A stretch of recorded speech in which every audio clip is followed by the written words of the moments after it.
Alors ce matin, donc vous le savez, nous avons terminé la semaine dernière toute la série sur le livre du Deutéronome. Ce matin, on ne va pas prendre une nouvelle série avec Josué, ce qui serait très intéressant quand même, mais j'ai choisi Josué parce que quelque part, vous allez voir, on va revenir un petit peu, d'une certaine manière, sur ce que nous avons déjà vu, mais on ne va pas s'attarder là-dessus. Je veux qu'on s'attarde un petit peu ce matin sur le fait que certains peuvent peut-être penser que le Nouveau Testament est plus intéressant à lire que l'Ancien Testament. Voilà. Alors c'est vrai qu'on apprend beaucoup de choses dans le Nouveau, mais si on prend le temps d'étudier l'Ancien Testament, vous allez voir qu'on peut difficilement le dissocier du Nouveau. Parce que dans le Nouveau, on retrouve beaucoup de passages qui sont dans l'Ancien Testament. Donc il faut lire les deux.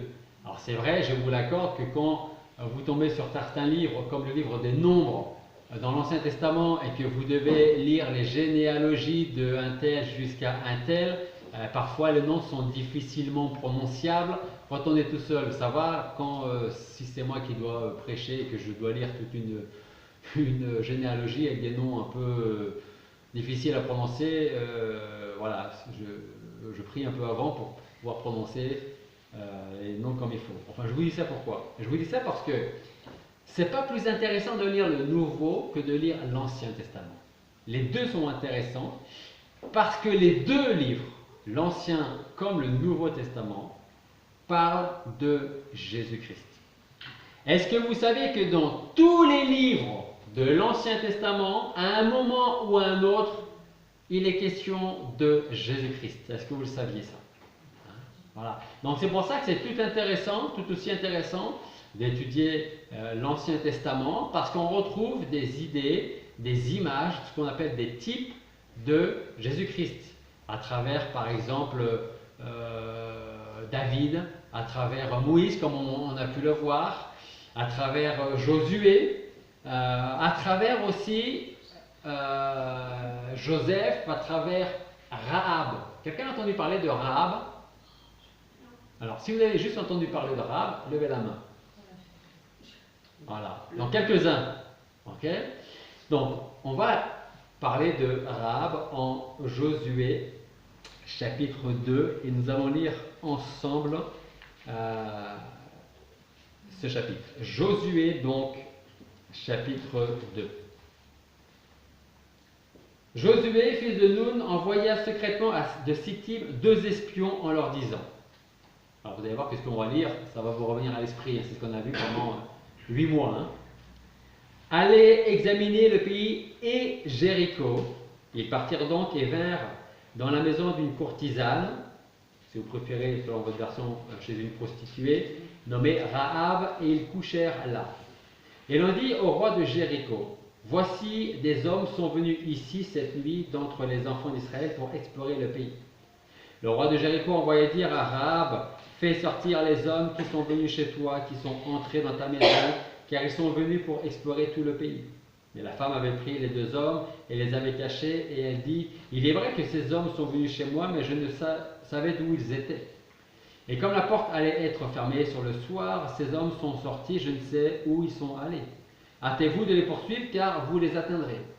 Or, elle les avait fait monter sur le toit, et les avait cachés sous des tiges de lin qu'elle avait arrangées sur le toit. Et les hommes les poursuivirent dans la direction du Jourdain vers les gués, et l'on ferma la porte après que ceux qui les poursuivaient furent sortis. Avant qu'ils se couchassent, elle monta vers eux sur le toit, et elle leur dit, je sais que l'Éternel vous a donné le pays, et que la terreur de votre nom nous a saisis, et que tous les habitants du pays ont perdu courage à cause de vous. Car nous avons appris comment l'Éternel a tari devant vous les eaux de la mer Rouge, quand vous sortiez d'Égypte, et ce que vous avez fait avec 2 rois des Amoréens qui étaient au-delà du Jourdain, à Sion et à Og, que vous avez dévoués à l'interdit. Nous l'avons appris et notre cœur s'est fondu, et le courage d'aucun homme ne se soutient encore devant vous, car l'Éternel, votre Dieu, est Dieu dans les cieux en haut et sur la terre en bas. Maintenant donc, jurez-moi, je vous prie, par l'Éternel, que puisque j'ai usé de bonté envers vous, vous useriez aussi de bonté envers la maison de mon père, et donnez-moi une preuve assurée, que vous laisserez vivre mon père, ma mère, mes frères, mes sœurs et tous ceux qui leur appartiennent, et que vous garantirez nos personnes de la mort. Et ces hommes lui répondirent, nous exposerons notre personne pour vous à la mort, si vous ne divulguez pas notre entreprise, et quand l'Éternel nous donnera le pays, nous te traiterons avec bonté et fidélité. Verset 15. Elle les fit donc descendre avec une corde par la fenêtre, car sa maison était dans le mur du rempart, et elle habitait sur le rempart. Et elle leur dit, allez vers la montagne de peur que ceux qui vous poursuivent ne vous rencontrent, et cachez-vous là 3 jours, jusqu'à ce que ceux qui vous poursuivent soient de retour. Et après cela, vous irez votre chemin. Or ces hommes lui avaient dit, voici comment nous serons quittes de ce serment que tu nous as fait faire. Lorsque nous entrerons dans le pays, tu attacheras ce cordon de fil écarlate à la fenêtre par laquelle tu nous auras fait descendre, et tu réuniras chez toi dans ta maison ton père, ta mère, tes frères et toute la famille de ton père. Et si quelqu'un d'eux sort des portes de ta maison, son sang sera sur ta tête et nous en serons innocents. Mais pour tous ceux qui seront avec toi dans ta maison, leur sang sera sur notre tête. Et s'il en met la main sur quelqu'un d'eux, et si tu divulgues ce qui nous concerne, nous serons quittes du serment que tu nous as fait faire. Alors elle répondit, qu'il en soit fait comme vous avez dit. Puis elle les renvoya et ils s'en allèrent. Et elle attacha le cordon d'écarlate à la fenêtre. Et ils s'en allèrent donc et vinrent à la montagne et demeurèrent là 3 jours, jusqu'à ce que ceux qui les poursuivaient fussent de retour. Et ceux qui les poursuivaient les cherchèrent par tout le chemin, et ils ne les trouvèrent point. Les 2 hommes s'en retournèrent alors, descendirent de la montagne, et passant le Jourdain, ils vinrent vers Josué, et lui racontèrent tout ce qui leur avait était arrivé. Et ils dirent à Josué, certainement l'Éternel a livré tout le pays entre nos mains, et même tous les habitants du pays ont perdu courage devant nous. Prions. Père Céleste, nous voulons te remercier parce que ce matin, tu nous permets d'être là dans ta maison pour étudier ta parole. Et nous voulons être bien disposés pour cela. Alors nous te demandons, Seigneur, de nous disposer toi-même pour que nous puissions être attentifs à ce que tu veux nous enseigner, à ce que tu veux nous dire. Conduis-nous à travers ta parole, Seigneur, que nous puissions repartir encouragés, exhortés et pleins de confiance en toi. Je te remets cette prédication, Seigneur. Conduis-moi en toutes choses dans tes paroles et parle de nous. Et c'est en ton nom que nous te prions. Amen. Alors, comme je vous l'ai dit, je voudrais vous parler de Rahab. Et si vous n'avez jamais entendu parler de Rahab, eh bien vous avez bien fait de venir ce matin, parce qu'on va parler un petit peu d'elle, de ce qu'elle fit, de la foi qu'elle a eue en Dieu, et ce que cette foi a engendré chez elle et chez les siens. Alors en général, la parole de Dieu ne s'attarde pas trop sur les prostituées. On a des passages dans l'Ancien comme dans le Nouveau Testament où on a quelques passages sur les prostituées, mais en règle générale, la Bible ne va pas s'attarder sur ce genre de personnes. Mais en ce qui concerne Rahab, nous découvrons son histoire dans l'Ancien Testament, mais aussi, c'est ce que je vous disais tout à l'heure, dans le Nouveau Testament. Donc, l'Ancien prépare le Nouveau Testament. On voit ça en Matthieu, on voit ça dans l'Épître aux Hébreux, et on voit ça aussi dans l'Épître de Jacques. Donc, si vous voulez savoir ou en Matthieu, ou en Hébreu, ou en Jacques, eh bien, vous lirez ces 3 livres, et puis vous trouverez Rahab. Okay, voilà. Et vous verrez que donc on en parle dans l'Ancien et aussi dans le Nouveau Testament. Matthieu, par exemple, nous dit qu'elle fut la femme de Salmon, pas Salomon, hein, je ne prononce pas mal, Salmon, un prince de la tribu de Juda. Mais c'est aussi la mère de Boaz, qui est l'arrière-arrière-grand-mère de David. Et de qui Jésus est-il sorti? De David. En hébreu, nous pouvons la compter au nombre des héros de la foi aux côtés d'Abraham. Vous lirez Hébreux chapitre 11 par exemple, je vous donne déjà un indice. Mais aussi auprès d'Isaac ou encore de Moïse. Et Jacques, lui, nous donne 2 illustrations de la foi véritable qui est manifestée par l'obéissance. Jacques nous parle d'Abraham et de Rahab. Alors c'est intéressant parce que si je me mets du point de vue pharisien, et comme on va le voir, Je pourrais dire, mais pourquoi celui qui dit être Dieu, le Fils de Dieu, va-t-il manger avec des gens comme elle, des gens de mauvaise vie? Et c'est intéressant de voir que sur la même échelle, sur la même balance, vous pouvez mettre d'un côté Abraham et d'un côté Rahab. Alors, à nos yeux, humainement parlant, on pourrait dire, Moïse, quand même, lui, mérite d'aller au ciel. Il a supporté pendant beaucoup d'années un peuple, je ne veux pas revenir dessus, mais rebelle, au cou raide, toujours en train de se plaindre, plus souvent en train de se plaindre que de se réjouir de leur cas. Et toujours à nos yeux, nous pourrions dire, mais une femme comme Rahab, elle ne mérite pas même que Dieu s'intéresse à une personne comme ça. Mais pourquoi Dieu pourrait s'intéresser à des personnes comme nous et pas à des personnes comme Rahab? Parce que nous ne sommes pas prostituées. Comme vous le savez, Josué envoya 2 hommes pour espionner le pays de Jéricho. Israël, c'est-à-dire le peuple, s'apprêtait à prendre la ville, cette ville qui était alors la plus proche d'eux, mais aussi la plus imposante, Jéricho. C'est très intéressant la prise de Jéricho. Et il y a quelques renseignements qui sont intéressants à relever ici. Par exemple, au verset 15, nous voyons que la maison de Rahab se situe dans le rempart de la ville. Alors pour qu'une maison, un logement se retrouve dans le mur qui sert de rempart à une ville, imaginez un peu la taille du rempart. Hein? Je ne pense pas qu'elle avait un simple petit studio. Au verset 15, nous lisons, elle les fit donc descendre avec une corde par la fenêtre, car sa maison était dans le mur du rempart et elle habitait sur le rempart. Premier point intéressant. Deuxième point. On pouvait trouver dans sa maison de la nourriture et un logement. C'est aussi la raison pour laquelle les espions se sont arrêtés chez Rahab. Il y a une autre raison, on verra ça plus tard. De plus, nous pouvons retenir au verset 2 que le roi de Jéricho a pris la venue des 2 espions. Et au verset 3, ce même roi demande à Rahab de leur livrer ces 2 hommes. Et puis c'est à partir du verset 8 de notre passage jusqu'au verset 11 que la foi de Rahab se manifeste. On va lire les versets 8 à 11. Avant qu'ils se couchassent, elle monta vers eux sur le toit. Elle leur dit, je sais que l'Éternel vous a donné le pays et que la terreur de votre nom nous a saisis et que tous les habitants du pays ont perdu courage à cause de vous, car nous avons appris comment l'Éternel a tari devant vous les eaux de la mer Rouge, quand vous sortiez d'Égypte, et ce que vous avez fait aux 2 rois des Amoréens qui étaient au-delà du Jourdain, à Sion et à Og, que vous avez dévoués à l'interdit. Nous l'avons appris et notre cœur s'est fondu, et le courage d'aucun homme ne se soutient encore devant vous, car l'Éternel votre Dieu est Dieu dans les cieux en haut et sur la terre en bas.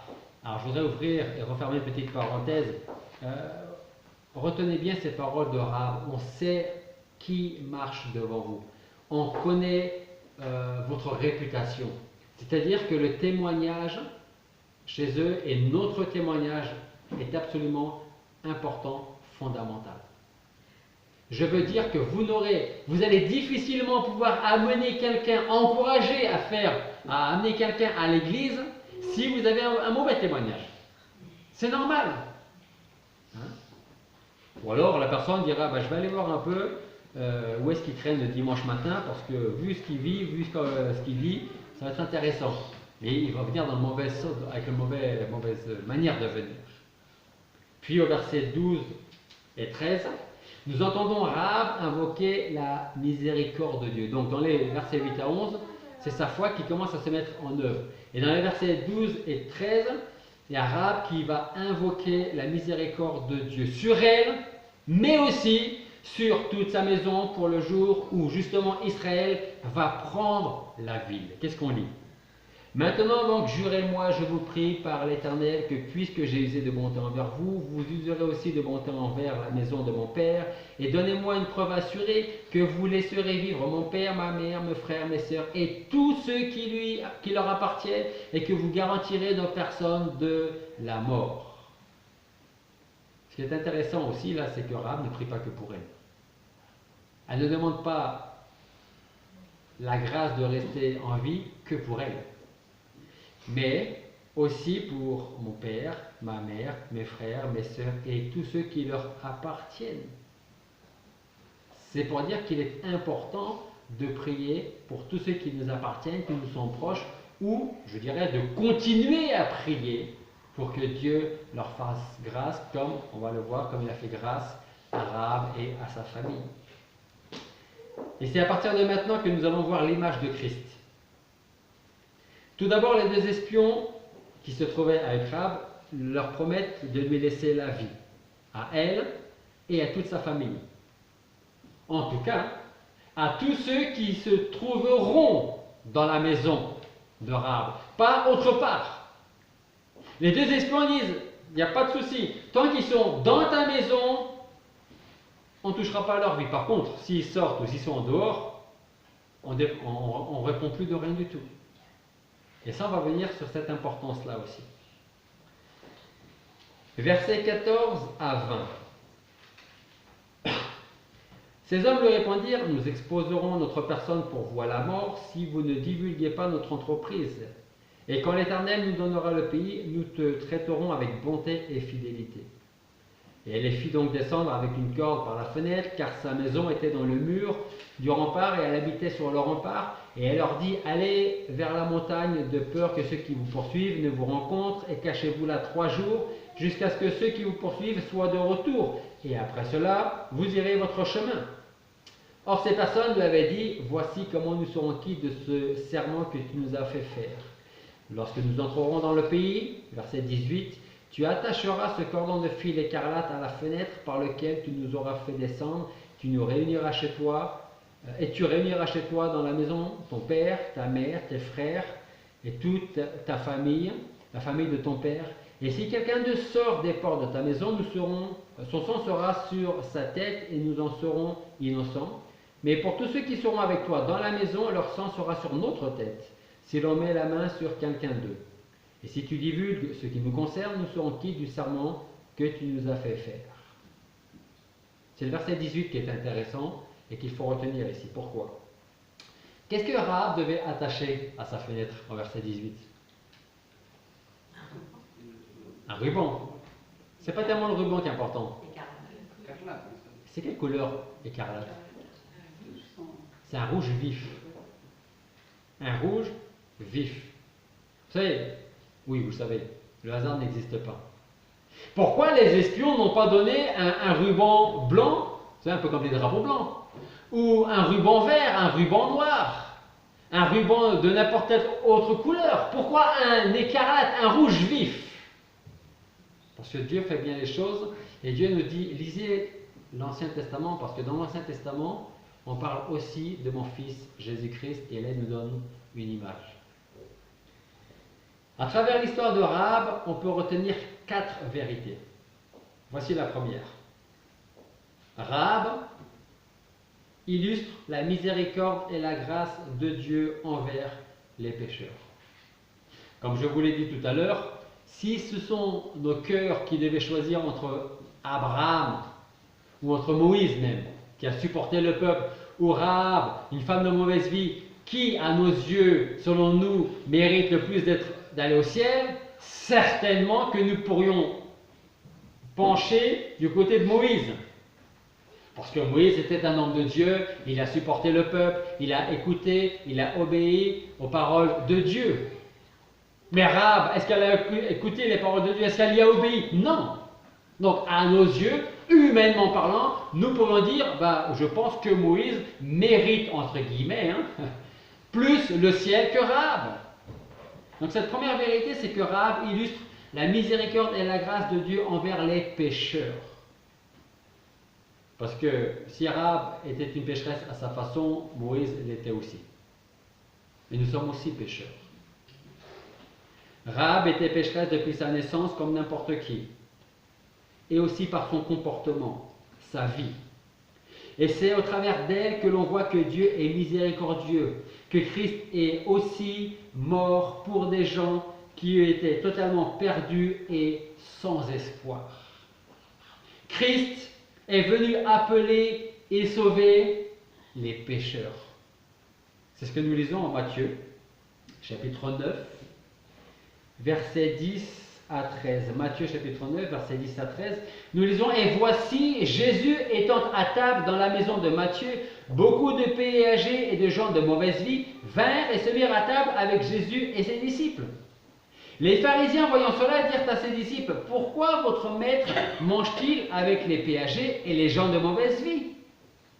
Et Jésus, l'ayant entendu, leur dit: Ce ne sont pas ceux qui sont en bonne santé qui ont besoin de médecins, mais ceux qui se portent mal. Mais allez et apprenez ce que signifie « Je veux la miséricorde et non pas le sacrifice », car ce ne sont pas les justes que je suis venu appeler à la repentance, mais les pécheurs. Vous savez ce qui est, comment on va dire,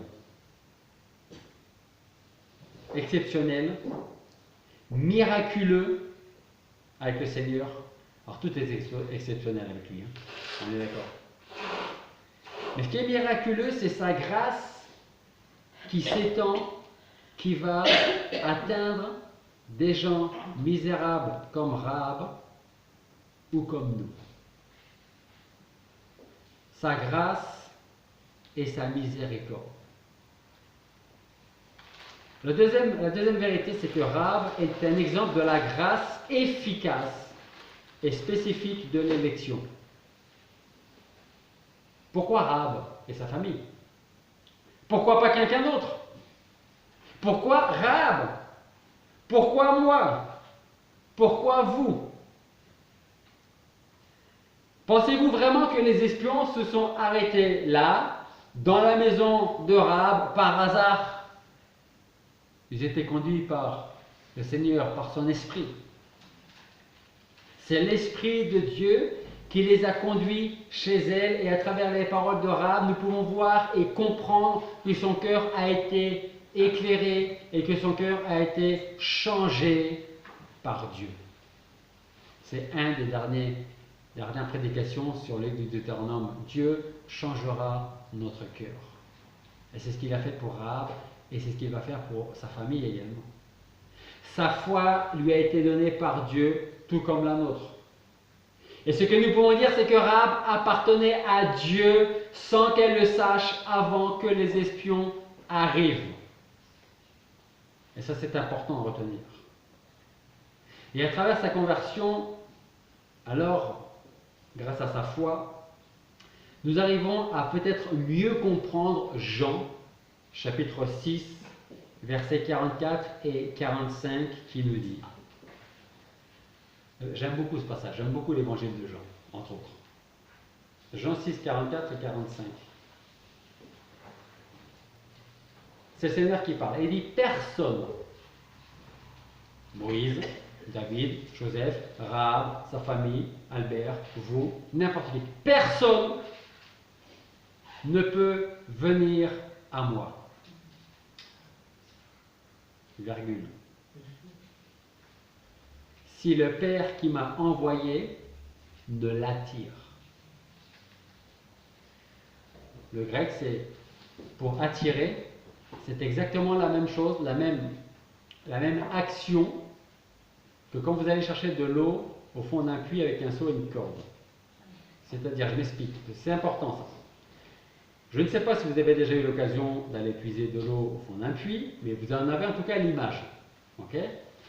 Vous tenez la corde, au bout de la corde, vous avez votre seau, vous descendez le seau et le seau se pose sur l'eau. Okay? Donc essayez d'imaginer pour l'instant juste le seau, comme ça. Il est posé sur l'eau, mais l'eau n'est pas encore dans le seau. Le seau est posé sur l'eau. Est-ce que vous pensez que l'eau va rentrer toute seule dans le seau parce qu'elle a compris que le seau était là pour prendre un peu d'eau? Non. Donc vous allez faire quoi? Vous allez faire en sorte de pencher le seau pour aller chercher de l'eau. Parce que si vous ne le faites pas, vous allez mourir de soif. D'accord? C'est ça le terme attirer, c'est cette idée, cette action d'aller chercher, de prendre et de ramener. C'est ce que ça signifie. Donc je reprends le verset. Personne ne peut venir à moi si le Père qui m'a envoyé ne l'attire. n'aille le chercher, le prenne et l'emmène, et je le ressusciterai au dernier jour. Il est écrit dans le prophète, ils seront tous enseignés de Dieu. Quiconque a écouté la parole, le Père et a été instruit par lui, vient à lui. Donc personne ne peut venir à Christ si Dieu ne nous attire pas. D'accord? Et une fois qu'on entend la parole de Dieu, quand le Saint-Esprit a travaillé dans notre cœur, on vient alors à lui par Jésus-Christ. Rahab était un exemple de la grâce efficace et spécifique de l'élection. Troisième vérité. Le cordon de fil écarlate, rouge vif, à la fenêtre de Rahab, symbolise le sang de Jésus-Christ. Vous savez de quelle manière? Tout à l'heure, on va prendre la Sainte Seine. On prend du jus de raisin, du jus de la vigne, qui représente quoi? Le sang de Christ qui a coulé sur la croix. Ça a bien une bonne signification, sinon on prendra du jus de pomme ou autre chose. C'est du jus de raisin qui représente le sang de Christ qui a coulé sur la croix pour nous. Et ce fil écarlate rouge vif a exactement la même signification de ce sang qui plus tard, quelques siècles plus tard, allait couler sur la croix de Christ. C'est par ce sang, celui de Jésus, que le salut est accompli. Et lorsque le Seigneur, avant de mourir, il baisse un peu la tête et il dit « Tout est accompli ». Mon sang a coulé, j'ai donné ma vie sur la croix pour des gens qui ne méritent pas, tout est accompli. Ce cordon qu'elle devait accrocher par la foi à sa fenêtre est l'image du sang de Christ, aussi précis que le sang qui devait être appliqué, rappelez-vous, en Égypte, avant que le peuple ne sorte. Qu'est-ce que le peuple, entre autres le peuple d'Égypte et le peuple d'Israël, devait mettre sur les linteaux des portes? Du sang. Pourquoi? Parce que ça représentait, c'était également une image du sang de Christ qui allait sauver ceux qui se réfugient dans son sang, ceux qui ont foi en son sang. Et ça veut dire quoi, foi? C'est une bonne question, ça. Ça veut dire quoi, la foi? Donnez-moi le vrai synonyme de la foi. Non. Ça veut dire quoi? Mais non plus. Comment est traduit le grec de foi? Confiance. Dire j'ai la foi en Christ ou dire j'ai confiance en Christ pour mon salut, c'est exactement la même chose. Le terme grec est traduit par foi, c'est confiance. J'ai confiance dans le sang de Christ qui a coulé pour moi, moi qui ne le méritais pas. Donc c'est par son sang que le pécheur obtient la rédemption, le pardon, la réconciliation, la sécurité, la protection contre la juste colère de Dieu qui un jour tombera sur tous ceux qui ont rejeté Christ. Sur tous ceux qui disent « j'ai pas besoin d'un Dieu, j'ai pas besoin d'un Seigneur, j'ai pas besoin d'un Sauveur, j'ai besoin de rien, je vis ma petite vie ». Le fil écarlate. Quatrième vérité. Rahab et sa famille devaient entrer dans la maison là où le cordon écarlate était pendu. Pas dans une maison adjacente, pas dans une maison voisine, dans celle où le cordon était présent. C'est uniquement là que les gens étaient en sécurité, ou allaient être en sécurité lorsque Israël allait rentrer et prendre Jéricho. Ce qui veut dire que Rahab et sa famille devaient rester sous la protection et la sécurité, ils ne le savaient pas, ces personnes, mais du sang de Christ. Parce que s'aventurer en dehors de la maison signifiait tout simplement, ou rien d'autre que la mort. Alors qu'en est-il de chacun de nous ce matin? Sous quelle protection pensons-nous être? Sous celle de Christ ou sous la nôtre? Parce que nous considérons que cela nous suffit. Laissez-moi vous dire quelque chose ce matin. Si, ou en tout cas ceux qui nous regardent, si vous n'êtes pas encore pardonné de vos péchés, parce que vous n'avez pas reconnu votre état de pécheur, si vous ne vous êtes pas encore approché du Seigneur Jésus-Christ, à part les âmes qui se confient dans le sang de Christ, pas un de nous, ça je peux vous le garantir, n'a jamais rencontré une seule personne qui soit pleinement assurée de son pardon. Par exemple, le musulman ne sait rien du pardon de ses péchés. Il espère, mais il n'en a pas la certitude. L'incrédule ne sera jamais sûr s'il est pardonné ou non. Pour ceux qui disent ah, peut-être que Dieu existe, et puis on verra bien le jour où je serai devant lui. Je ne sais pas, celui qui décidera. Les autres diront peut-être j'espère que les péchés que j'ai commis me seront enlevés, remis dans le sens retirés. Mais ils n'oseront jamais dire qu'ils sont certains de cela. Ils espèrent toujours. Et espérer et avoir confiance ou avoir la foi, c'est deux choses différentes. Alors je vous le répète une fois de plus ce matin, seul celui qui croit fermement que Christ est Christ seul a expié ses péchés par l'infusion de son sang possède l'assurance de son salut. Alors je ne dis pas que Rahab, quand Israël est rentré en Jéricho, je ne dis pas que Rahab et sa famille ont certainement eu des craintes en entendant les bruits. Certaines murailles tombaient. Et Israël arrivait. Il devait certainement être dans une véritable crainte. Mais je pense qu'en même temps, il devait se dire, tant qu'on est là-dedans, il ne nous arrivera rien du tout. C'est ce qu'ils nous ont dit. Parce que Rahab et sa famille ne connaissaient pas le Dieu des espions, le Dieu de Moïse, le Dieu de Josué. Donc qu'est-ce qu'ils faisaient? D'une certaine manière, ils mettaient leur foi, leur confiance dans la parole des deux espions. Ils nous ont dit qu'on ne risque rien tant qu'on reste dedans. On va leur faire confiance. C'est-à-dire que, quelque part, peut-être que ces espions sont aussi une image de Jésus-Christ qui nous dit, vous voulez être pardonné,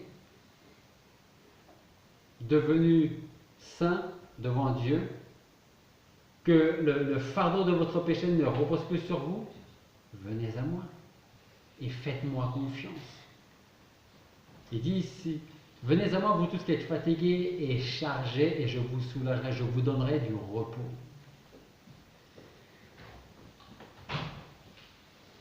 Alors pour terminer ce matin, j'ai envie de vous dire ceci. Si vous vous sentez perdu ce matin, alors je vous dirai tant mieux.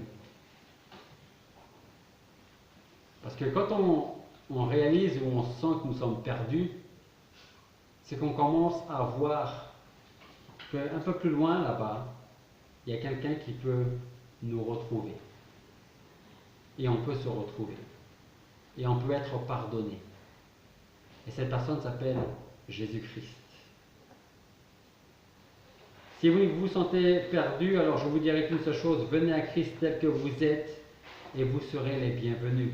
Parce que Christ a dit, je ne mettrai pas dehors celui qui vient à moi. Je ne mettrai pas dehors celui qui vient à moi. Il n'existe pas un seul pécheur dans ce monde qui, s'il est contrit et humilié, ne reçoive pas le pardon de ses péchés que Christ a acquis au prix de sa vie et de son sang.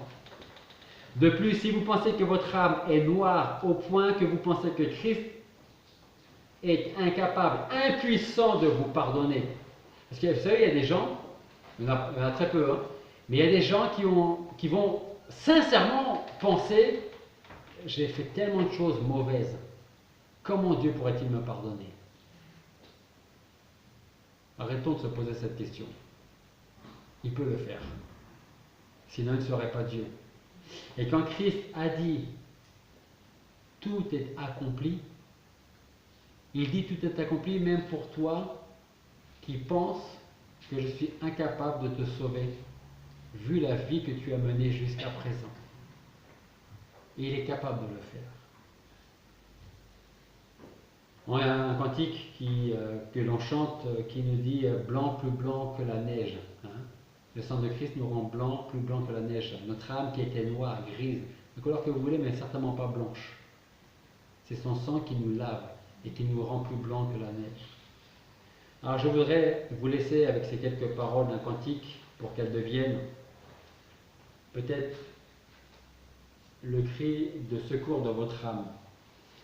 Et ce cantique dit « Misérable et perdu, sans force ni défense. Je me jette, ô Christ, dans tes bras. Donne-moi pardon et délivrance. Tu l'as promis, tu le feras. » Personne n'est trop pécheur pour que Christ soit incapable de laver parfaitement et de pardonner parfaitement. Et si justement vous réalisez que vous êtes tellement perdu que personne ne peut rien faire pour vous, c'est à ce moment-là qu'il faut venir à Christ, parce que lui peut faire quelque chose pour vous. Vous avez raison quelque part, moi ni personne ne peut faire quelque chose pour vous, mais Christ peut le faire, parce qu'il a dit, tout est accompli. Prions. Père Céleste, nous voulons te remercier parce qu'à travers l'exemple de Rahab et de sa famille, la foi que tu lui as donnée, qu'elle a mis en œuvre, nous avons pu voir qu'elle a été sauvée. Nous avons pu voir par la suite sa descendance. Et Seigneur, c'est vraiment quelque chose d'extraordinaire de voir comment tu agis dans la vie des pécheurs. Elle qui est devenue l'arrière-grand-mère de David. Seigneur, nous voulons te remercier pour la grâce que tu nous as accordée, que nous ne méritions pas. Nous voulons te remercier pour tous tes bienfaits, pour tout ce que tu fais pour nous, jour après jour. Et je veux te prier pour ceux qui te cherchent encore, qui ne connaissent pas ton pardon, ton salut, ta miséricorde, et qui savent qu'ils sont complètement perdus. Alors je te prie, Seigneur, pour que tu travailles dans leur vie, dans leur cœur. Je veux te prier également pour la kermesse de Noël, pour le culte de Noël, que nous puissions être des témoins fidèles de ta grâce, de ta miséricorde et de cette foi que tu nous as accordée. Merci pour ton salut, pour ton amour envers nous. Et c'est en ton nom que nous te prions.